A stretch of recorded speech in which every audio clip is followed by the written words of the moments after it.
when you're putting the ties in, because when you're going up reveals, obviously 225 all the way along, right, there's two ways, and it's all depends what your local building authority will let you do. You can either make a little incision into there, and then what I always do, I've got like a bit of silicone, I'll just bob a little bead just round that when I come to that, so you still keep 225. However, because these work in 450 increments, what you can do, some building control will let you still keep 450s, but you can double the ties up at 450 on the reveals.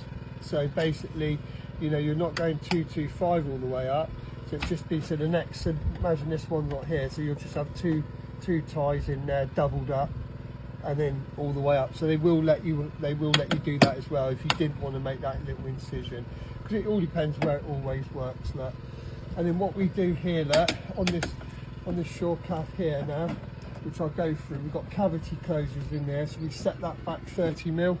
So this has all been set back 30mm, so the rebaited cavity closure will go into that. We haven't got window formers in this one. Some we have the Ďakotaj window formers in, so that would already be in place, and then we would Surecav up to it. So hopefully that's answered the question on the corner. To go that way, that go off that way, and then to come back over the other way, then you'd have the small piece here and then the long piece there. So that gives you your bonding. Look.